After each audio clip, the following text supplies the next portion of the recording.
അതെ, വളരെ ഈസി ആയിട്ട് ചെയ്യാൻ പറ്റുന്ന ബാംഗിൾ നമുക്കൊന്ന് ചെയ്താലോ? വളരെ ബ്യൂട്ടിഫുള്ളാണ്. നമുക്കിത് കുന്തൻ സ്റ്റോൺ വെച്ചിട്ടാണ് ചെയ്തിരിക്കുന്നത് കേട്ടോ. അപ്പോൾ ഇതിന് എന്തൊക്കെയാണ് വേണ്ടതെന്ന് നോക്കാം. നമ്മുടെ ഫ്രെയിം ആവശ്യമുണ്ട്. പിന്നെ നമ്മുടെ സിൽക്ക് ത്രെഡ് ഒരു 45 സെൻറ്റിമീറ്ററൊക്കെ എത്രത്തോളം നീളത്തിൽ എടുക്കാൻ പറ്റും ഇത്രയും തിക്നെസ് വേണം കേട്ടോ. ഇത്രയും കുറച്ചൊരു തിക്നെസ്സിൽ ഒരു 10-50 എന്താ പറയുക ചുറ്റെടുത്തിട്ട് ഇതുപോലെ അതിൻ്റെ 2 എഡ്ജും കുറച്ച് ഗ്ലൂ കൊണ്ട് ഒന്ന് ഒട്ടിച്ച് വയ്ക്കുക. അപ്പോൾ അത് നൂല് ഇളകിപ്പോകില്ല. ഈ സിൽക്ക് ത്രെഡായിട്ട് പെട്ടെന്ന് ഇളകിപ്പോവും. അതുകൊണ്ടാണ്. എന്നിട്ട് ഇത് 2 കട്ട് ബാംഗിളാണ് കേട്ടോ. 2 കട്ട് ബാംഗിൾ എന്ന് പറഞ്ഞാൽ ഇത്രയും വീതി കാണും. അപ്പോൾ 2 കട്ട് ബാംഗിളിൽ ഒരു ഫ്രെയിമാണ്. 2 കട്ട് എന്ന് പറയുമ്പോൾ 2 ബാംഗിൾ കാണും, ഇത്ര വീതി ഉണ്ടായിരിക്കും. എന്നിട്ട് ഗ്ലൂ അപ്ലൈ ചെയ്യുക. അതിനുശേഷം അതിലൊന്ന് ജസ്റ്റ് ഫോൾഡ് ചെയ്തിട്ട് നമ്മൾ അതിനെ ചുറ്റിയെടുക്കുക. ഇതാണ് ഫസ്റ്റ് സ്റ്റെപ്പ്. വളരെ ഈസിയാണ്. എപ്പോഴും നമ്മൾ എടുക്കുമ്പോൾ ഈ 2 കട്ടൊക്കെ ആകുമ്പോൾ ഇത്രയും നമുക്ക് കുറച്ച് വീതിയും ഉണ്ട് ബാംഗിൾ. അപ്പോൾ എന്ത് ചെയ്യുക, കുറച്ചൊരു 10-45-50 സെൻറ്റിമീറ്റർ നീളത്തിൽ എന്താ പറയുക, നമ്മൾ അത്രയും ലെങ്തിൽ എന്താ പറയുക നമ്മുടെ ഈ സിൽക്ക് ത്രെഡ് നീളത്തിലെടുക്കുക. അതിനുശേഷം ഒരു 10-35-40 എന്താ പറയുക പ്രാവശ്യം അതിനെ ചുറ്റിയെടുക്കുക. അപ്പോൾ അത്രയും ഒരു തിക്നെസ് കിട്ടും നമുക്ക്. എത്രത്തോളം തിക്നെസ് ഉണ്ടാവും അത്രത്തോളം ഫിനിഷിങ് നല്ലതായിരിക്കും. നമുക്ക് ചുറ്റി അത് ഫിനിഷ് ചെയ്യാനും എളുപ്പമാണ്. കാരണം അപ്പോൾ കുറച്ച് വീതിക്ക് കിട്ടും. നോക്കിയേ, ഇതുപോലെ നമ്മൾ എടുക്കുമ്പോൾ നല്ല വീതിക്ക് നമുക്കത് ചുറ്റിയെടുക്കാൻ പറ്റും. അതുകൊണ്ടാണ് അത്രയും ചെയ്തെടുക്കണമെന്ന് പറയുന്നത്. അതിനുശേഷം പിന്നെ ശ്രദ്ധിക്കേണ്ട കാര്യം എന്താണ്, ഇത് കംപ്ലീറ്റ് ഫിനിഷ് ചെയ്യുന്ന സമയത്ത് ഇതുപോലെ അവസാനം നമ്മൾ എന്ത് ചെയ്യുക, ഒന്ന് നന്നായിട്ട് അത് ആ ഒരു വീതിക്ക് വെച്ചിട്ട് ഗ്യാപ്പൊന്നും വരാതെ, ഗ്യാപ്പ് ഉണ്ടെങ്കിൽ അതിനെ ഇളക്കി അത് കറക്റ്റ് ചെയ്ത് നമ്മൾ ചെയ്യണം. എപ്പോഴും അത് ശ്രദ്ധിക്കണം. ഗ്യാപ്പ് വരാത്ത രീതിയിൽ നന്നായി ടൈറ്റായി, കുറച്ച് ലൂസായെന്ന് തോന്നിക്കഴിഞ്ഞാൽ അത് ടൈറ്റാക്കി തന്നെ ചെയ്യണം. ടൈറ്റാക്കി എന്ത് ചെയ്യുക, ലാസ്റ്റ് വരുന്നത് ഇതുപോലെ ഒന്ന് ഇത് ചെയ്ത് ഗ്യാപ്പ് ഒന്നും വരാത്ത രീതിയിൽ നല്ല ഫിനിഷിങ്ങോടെ തന്നെ ചെയ്യണം. അതിനെങ്ങനെ വിടർത്തിയെടുത്ത് നമ്മൾ എന്ത് ചെയ്യണം. എന്നിട്ട് ബാലൻസ് കട്ട് ചെയ്ത് കളഞ്ഞിട്ട് ഗ്ലൂ അപ്ലൈ ചെയ്ത് പേസ്റ്റ് ചെയ്ത് കൊടുക്കുക. അവിടെ അങ്ങ് ജസ്റ്റ് കൈ കൊണ്ട് അങ്ങ് പ്രസ് ചെയ്ത് വെച്ചാൽ മാത്രം മതി, നല്ല രീതിയിൽ ഫിനിഷ് ആവും. ഇതോടെ നമ്മൾ ഫ്രെയിം റെഡി ആയിട്ടുണ്ട്. നമുക്ക് ബാംഗിൾ റെഡി ആയിട്ടുണ്ട്. ബാംഗിളിൻ്റെ ഫ്രെയിം, അതായത് നമുക്ക് ബാംഗിൾ ചെയ്യാൻ ആവശ്യത്തിനുള്ള ബാംഗിൾ സെറ്റായിട്ടുണ്ട്. ഇനി അടുത്ത് ഞാൻ എടുത്തിരിക്കുന്നത് നമ്മളെ സ്റ്റോൺ ചെയിനാണ്. സ്റ്റോൺ ചെയിനും കുന്തൻ സ്റ്റോണും. ഇതൊരു ഓറഞ്ച് ഒന്നും പറയാൻ പറ്റില്ല, ഒരു പീച്ച് കളർ, ശരിക്കും ഒരു പീച്ച് കളറാണ് കേട്ടോ. ഓറഞ്ച് അല്ല, ഒരു പീച്ച് കളറാണ്. സെൻറ്ററിൽ ഞാൻ ഒരു ലെയർ നമ്മൾ സ്റ്റോൺ ചെയിനാണ് കൊടുക്കുന്നത്.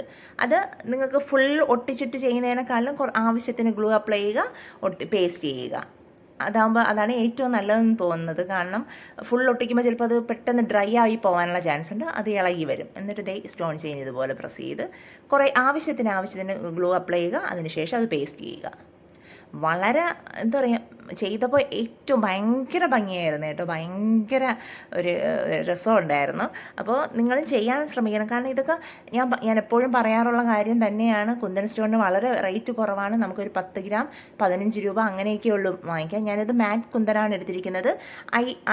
ഐയുടെ ഒരു ഷേപ്പ്, ആ ഒരു ഷേപ്പിൽ കുന്തനാണ് എടുത്തിരിക്കുന്നത്. മാറ്റ് കുന്തനാണ്, ഒരു പീച്ച് കളറാണ്. അപ്പോൾ നല്ല ഭംഗിക്ക് അതിന് 10 ഗ്രാം എനിക്ക് തോന്നുന്നു 15 രൂപ 18 രൂപ എങ്ങാണ്ടേ ഉള്ളൂ. കൂടിപ്പോയി കഴിഞ്ഞാൽ 20 രൂപ, അതിൻ്റെ അപ്പുറം ഇല്ല.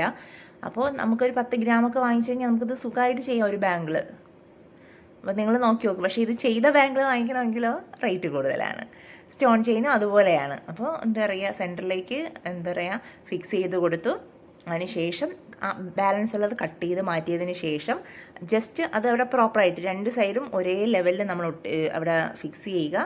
അതിനുശേഷം അതിനെ ഒന്ന് അറേഞ്ച് ചെയ്ത് കൊടുക്കണം കേട്ടോ. അത് ഇതുപോലെ ഒന്ന് ഫിക്സ് ചെയ്തിട്ട് ആ 2 എഡ്ജും ഒരുപോലെ നിൽക്കുന്നത്. ഇപ്പോൾ രണ്ടും കുറച്ച് ഗ്യാപ്പ് ഉണ്ട്, അതിനെയൊക്കെ ഒന്ന് കറക്റ്റ് ചെയ്ത് നമ്മുടെ നെയിൽ കൊണ്ട് അല്ലെങ്കിൽ ഷാർപ്പായിട്ടുള്ള എന്തെങ്കിലും വെച്ചിട്ട് ഇതുപോലെ ഒന്ന് അറേഞ്ച് ചെയ്ത് കൊടുത്തതിന് ശേഷം എന്ത് ചെയ്യുക, ഒന്ന് നന്നായിട്ട് ഫിക്സ് ചെയ്യണം. ഇതുപോലെ ഫിക്സ് ചെയ്തതിന് ശേഷം ഗ്ലൂ അപ്ലൈ ചെയ്യുക. ഗ്ലൂ അപ്ലൈ ചെയ്തതിന് ശേഷം രണ്ട് സൈഡും നമുക്കിത് ഒട്ടിക്കണം. ആദ്യം ഒരു സൈഡ് കുറച്ചങ്ങ് ചെയ്ത് പോവുക. കുറച്ച് ആവശ്യത്തിന് ഗ്ലൂ അപ്ലൈ ചെയ്യുക, അടുത്ത് ആവശ്യത്തിന് ഗ്ലൂ അപ്ലൈ ചെയ്യുക. ഇനി ഇതുപോലെ എന്താ പറയുക, സൈഡിലേക്ക് ഒരു സൈഡ് ഇങ്ങനെ നമ്മുടെ കുന്തൻ സ്റ്റോൺ വെച്ച് കൊടുക്കുന്നു. വളരെ എളുപ്പമാണ്. അത് സ്റ്റോൺ വെച്ച് കൊടുക്കുന്നതൊന്നും ബുദ്ധിമുട്ടായിട്ട് കാണാനോ അങ്ങനെയൊന്നുമില്ല. പിന്നെ നമ്മൾ എടുക്കുന്ന ത്രെഡും നമ്മുടെ കുന്തൻ സ്റ്റോണും ഒരു മാച്ചിങ് ഉണ്ടായിരിക്കണം. അല്ല എങ്കിൽ കുറച്ച് എന്താ പറയുക, അത് അത്രത്തോളം ചേരത്തില്ല, എങ്കിൽ അതൊരു ഭംഗി കാണില്ല. അപ്പോൾ പീച്ച് കളർ തന്നെ വേണമെന്നില്ല, അതിന് കോൺട്രാസ്റ്റ് ആയിട്ടുള്ള ഏത് കളറായാലും ഗോൾഡൻ കളറും ചേരും കേട്ടോ. അപ്പോൾ അതൊക്കെ ഒന്ന് ശ്രദ്ധിച്ചെടുക്കുക. ദേ ഇതുപോലെ സൈഡ് ചരിച്ച്. ഇനി ഇവിടെ റൗണ്ട് ഷേപ്പിലുള്ളതാണെങ്കിൽ 2 സൈഡും റൗണ്ട് ഷേപ്പിലുള്ളത് മാത്രം കൊടുത്ത് ചെയ്താലും മതി. സ്ക്വയർ ഷേപ്പിലുള്ളതാണെങ്കിൽ 2 സൈഡും ഇതിന് പകരം സ്ക്വയർ ഷേപ്പിലുള്ള കുന്തൻ കൊടുത്താലും മതി. അതൊക്കെ നിങ്ങളുടെ ഇഷ്ടമാണ്. എൻ്റെ കയ്യിലുണ്ടായിരുന്നത് ഞാൻ ചെയ്തു. നോക്കി ഇതിങ്ങനെ ഒരു സൈഡ് എന്താ പറയുക കുറച്ച് ഞാൻ ഫുൾ ഒരു സൈഡ് ചെയ്തല്ല, ഒരു സൈഡ് കുറച്ച് ചെയ്തതിന് ശേഷം അടുത്ത സൈഡ് കുറച്ച് ചെയ്തു, അങ്ങനെയാണ്. ഓക്കെ, ഇനി ബാക്കി അടുത്ത സൈഡ് ചെയ്യുന്നു. ഇത് കംപ്ലീറ്റ് ചെയ്യുക, ഇത്രയേ ഉള്ളൂ. ഇതിൽ വേറെ ബുദ്ധിമുട്ടോ എന്താ പറയുക ചെയ്യാൻ പറ്റാത്തതോ അങ്ങനെയൊന്നുമില്ല. ഇത് എന്താ പറയുക, രണ്ട് സൈഡ് ചെയ്യുമ്പോൾ അടുത്ത് ശ്രദ്ധിക്കേണ്ടത് ഇത് തമ്മിൽ ഒത്തിരി ഗ്യാപ്പ് വരരുത്. ചെയ്യുന്നത് രണ്ടും ഒരേ സൈഡിൽ ചെയ്യുമ്പോൾ ഒരേപോലെ നിൽക്കാൻ ശ്രദ്ധിക്കുക. ഇങ്ങനെയുള്ള കാര്യങ്ങൾ മാത്രമാണ്. അത് നമ്മൾ ആദ്യമൊക്കെ ചെയ്യുമ്പോൾ ചിലപ്പോൾ കുറച്ച് ഗ്യാപ്പ് അങ്ങനെയുള്ള കാര്യങ്ങളൊക്കെ ഉണ്ടാവും. അതിനുശേഷം പതിയെ നമ്മൾ ചെയ്യുമ്പോൾ അത് എന്താ പറയുക ചെയ്ത് വരുമ്പോൾ അത് നല്ല രീതിയിൽ ചെയ്യാൻ പറ്റും അങ്ങോട്ട്. അതുകൊണ്ട് അതൊരു ബുദ്ധിമുട്ടായിട്ടോ അല്ലെങ്കിൽ അത് ഒരു ഇതായിട്ടൊന്നും എടുക്കണ്ട. ഇതിൻ്റെ കൂടെ ഞാൻ ഇതിൻ്റെ ഒരു മാച്ചിങ് ആയിട്ടൊരു ഇയറിങ് കൂടെ ചെയ്തിട്ടുണ്ട് കേട്ടോ. അതും വളരെ ബ്യൂട്ടിഫുള്ളായിരുന്നു. അതിൻ്റെ ഞാൻ വീഡിയോ ഇടാം കേട്ടോ. നോക്കിയേ, അത്രയ്ക്ക് സിമ്പിളാണ്. നോക്കിയേ, ജസ്റ്റ് ആദ്യം ബാങ്കിളിൻ്റെ ഫ്രെയിം റെഡിയാക്കി എടുത്തു, സെൻറ്ററിൽ സ്റ്റോൺ ചെയിൻ ഒട്ടിച്ചു, അതിനുശേഷം 2 സൈഡ് ബീഡ്സ് ഒട്ടിക്കുന്നു, കുന്തൻ ബീഡ്സ് ഒട്ടിക്കുന്നു. പിന്നെ നമ്മളിത് ചെയ്യുമ്പോൾ നമുക്കിത് കുറച്ച് സമയം എടുക്കും. കുന്തൻ ബാംഗിൾസ് ചെയ്തെടുക്കാൻ, ഫ്രെയിം കവർ ചെയ്തെടുക്കണം, അതിനുശേഷം ഇത് ഒട്ടിച്ചെടുക്കണം. ഇതൊക്കെ ഇങ്ങനെയുള്ള കുറച്ച് ടൈം എടുക്കുമെന്നേ ഉള്ളൂ, അല്ലാതെ ചെയ്തെടുക്കാനുള്ള ബുദ്ധിമുട്ടില്ല കേട്ടോ. നോക്കി, ഇനി ബാലൻസും എല്ലാം ഒട്ടിച്ചതിന് ശേഷം ഇതൊക്കെ നന്നായിട്ട് നമ്മൾ ചെയ്യുമ്പോൾ തന്നെ ഇടയ്ക്കിടയ്ക്ക് നമ്മൾ ഓരോ സ്റ്റെപ്പ് ചെയ്യത്തില്ലേ. അതായത് ആദ്യം കുറച്ച് ഗ്ലൂ അപ്ലൈ ചെയ്തതിന് ശേഷം നമ്മൾ കുന്തൻ സ്റ്റോൺ ഒട്ടിച്ചു, അതിനുശേഷം അത് ജസ്റ്റ് ഒന്ന് കൈകൊണ്ട് പ്രസ് ചെയ്ത് കൊടുക്കണം കേട്ടോ. അല്ലെങ്കിൽ എല്ലാം ചെയ്ത് കഴിഞ്ഞ ശേഷം അവസാനം നല്ല രീതിയിൽ നമ്മുടെ ഹാൻഡ് കൊണ്ടൊക്കെ നന്നായിട്ട് പ്രസ് ചെയ്ത് കൊടുക്കണം.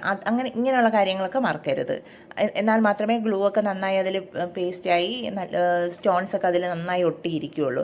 അല്ലെങ്കിൽ അത് ഇളകി വരാനുള്ള ചാൻസ് കൂടുതലാണ്. ഞാൻ ആദ്യമൊക്കെ ഇങ്ങനെ ചെയ്യുമ്പോൾ ആദ്യം ഇങ്ങനെ പ്രസ് ചെയ്യാതെ അവസാനം ചെയ്യുമ്പോൾ ചിലപ്പോൾ ഇളകി വരുമായിരുന്നു. അതുകൊണ്ട് ഞാൻ ഇങ്ങനെ ഇടയ്ക്കിടയ്ക്ക് ചെയ്യുമ്പോൾ ചെയ്യാറുണ്ട്. പിന്നെ അവസാനം നല്ല രീതിയിലൊന്ന് പ്രസ് ചെയ്തും നമ്മൾ എല്ലാം ചെയ്ത് കഴിഞ്ഞിട്ടും നോക്കിയേ, വളരെ സിമ്പിളായിട്ട് വളരെ ബ്യൂട്ടിഫുള്ളായിട്ട് നിൽക്കും. നമ്മുടെ ഓണത്തിനൊക്കെ നമുക്ക് മാച്ചിങ്ങിനൊക്കെ ഇടാം കേട്ടോ. അപ്പോൾ നിങ്ങൾ ചെയ്യാൻ ശ്രമിക്കണം. പുതിയൊരു വീഡിയോ ആയിട്ട് കാണുന്നവരെ എല്ലാവർക്കും